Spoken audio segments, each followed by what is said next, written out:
Un caballo llamado Libertad, escrito por Pam Muñoz Ryan, dibujos de Brian Selznick. Capítulo 4. Antes del amanecer, Charlotte llegó al letrero de madera que decía Concord. Se detuvo y juntó varias piedras al pie del letrero.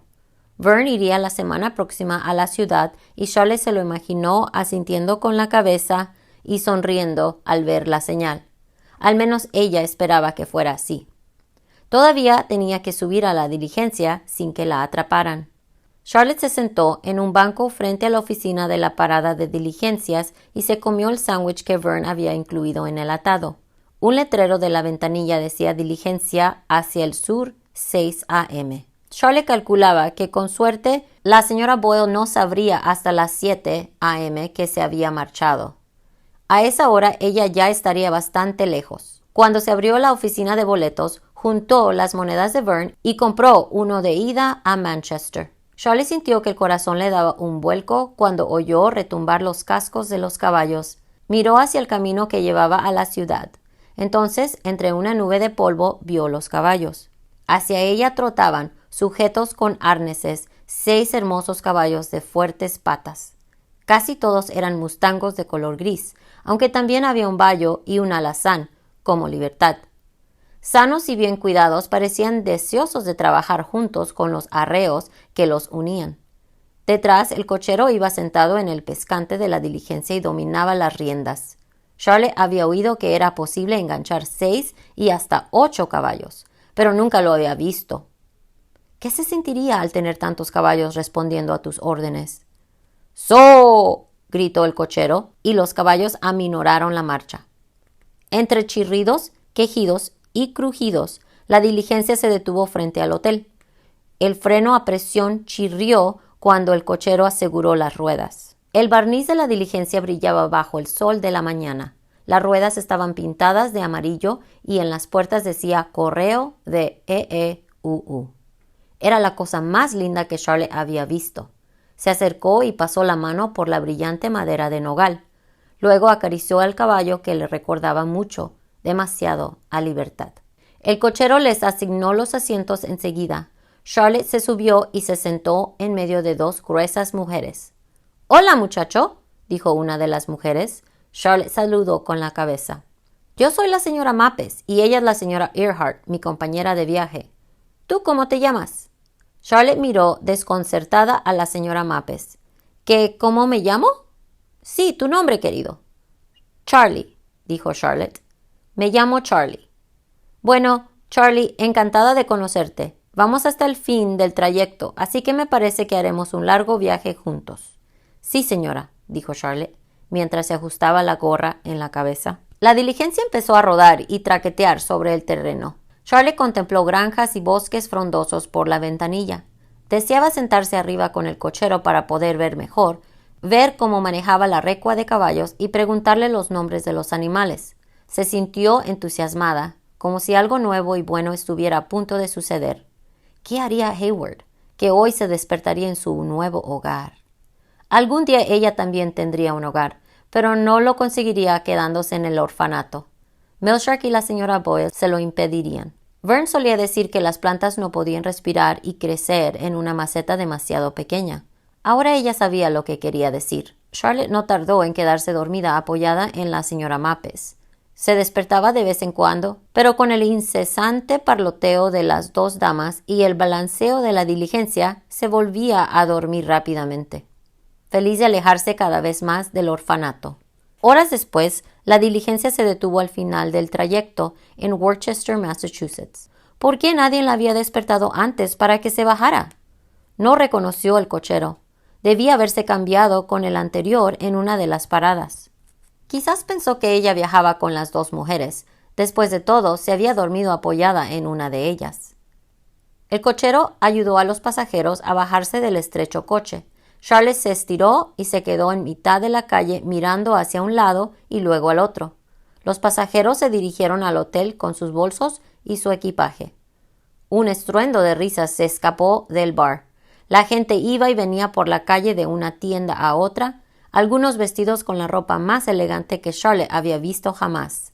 Los otros pasajeros se fueron marchando hacia sus destinos y de pronto Charlotte se encontró sola a un lado del camino. ¿Qué debía hacer?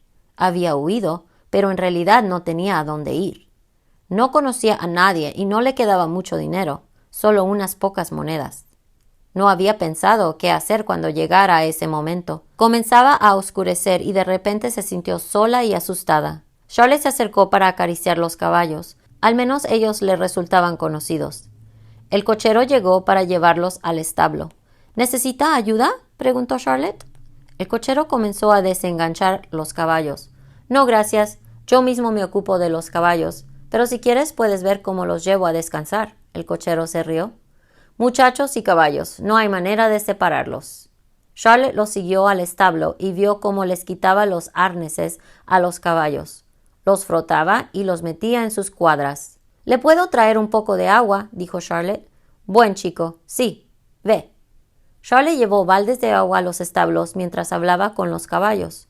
Luego ayudó al cochero a rastrillar la paja. «Haces bastante bien estas tareas», dijo el cochero. «Sí, señor», dijo Charlotte. «¿Vives por aquí?»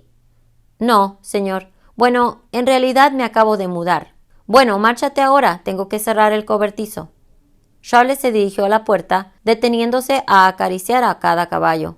Ahí se sentía segura. Miró a su alrededor y descubrió el altillo para el heno que se elevaba sobre su cabeza. Cuando el cochero desapareció en el cuarto de arreos para colgar unas bridas, Charlotte decidió arriesgarse. Trepó por la escalera lo más rápido que pudo y se lanzó al altillo. Se quedó ahí tumbada con la cabeza baja, sin moverse y sin hacer ningún ruido. Su corazón latía tan fuerte que parecía un tambor. ¿Podría oírlo también el cochero? Ahora estaba justo debajo de ella, silbando mientras terminaba su tarea. Finalmente se marchó y cerró las grandes puertas del cobertizo por esa noche. Charlotte se asomó con cuidado desde el altillo. Vern echaría chispas si viera lo mal atendidas que estaban estas caballerizas. Charlotte no se sentía muy cansada, pero tenía hambre. Bajó y comenzó a curiosear por el granero. No había ni una migaja para comer. Por la fuerza de la costumbre, tomó un rastrillo y empezó a limpiar las cuadras. Luego colocó las bridas que había en el cuarto de arreos. Por fin subió de nuevo al altillo. Su estómago gemía y rugía, pero finalmente se quedó dormida. Soñó con potajes, papas y sopa. Al día siguiente, Charlotte se despertó con el bullicio del establo. Los muchachos que se ocupaban de los caballos hablaban a gritos. Los arreos y las riendas producían un ruido estridente. El capataz del establo profería órdenes a pleno pulmón. Charlotte se asomó al borde del altillo casi sin moverse. No podía bajar y aparecer de repente, porque podrían echarla. Escuchó el trajín durante varias horas hasta que el bullicio se calmó. Quizás era hora del almuerzo. Cuando ya nada se movía y solo se oían los resoplidos y relinchos de los caballos, Charlotte abrió la ventana del altillo que daba a un tejado bajo. Con cuidado salió al tejado, bajó resbalando por una viga de madera y aterrizó detrás del cobertizo. Con más hambre que nunca, fue a la tienda de comestibles y con el dinero que le quedaba compró varias manzanas. Se escondió detrás de los edificios, cambiando de lugar más o menos cada hora. Al anochecer, observó a varios niños haciendo carreras en un campo. Hubiera sido fácil sumarse a sus juegos y más fácil aún ganarles, pero había muchas preguntas que Charlotte no quería responder. Además, si Milshark la estaba buscando, todo el mundo sabría que había un muchacho nuevo que podía correr más rápido que nadie. Llamaron a los muchachos para que fueran a cenar, pero Charlotte se quedó escondida hasta que se hizo muy de noche. Pensó en las comidas caseras que estarían tomando. Varias veces sacó el pañuelo que Vern le había hecho y tocó los ojales. Se preguntaba en qué lugares habría estado ese pañuelo y a qué otros sitios iría. Cuando cesó la actividad en los establos, trepó de nuevo por la ventana del altillo, esperó sin hacer ruido hasta que cerraron el cobertizo. De nuevo limpió las cuadras. Se preguntó cuánto tiempo podría seguir así. Y de nuevo tuvo dificultad para dormirse. Dio vueltas y más vueltas sobre el altillo del heno mientras soñaba que corría y casi la atrapaban. Cuando despertó, había alguien a su lado que le apuntaba con una horquilla a la cara.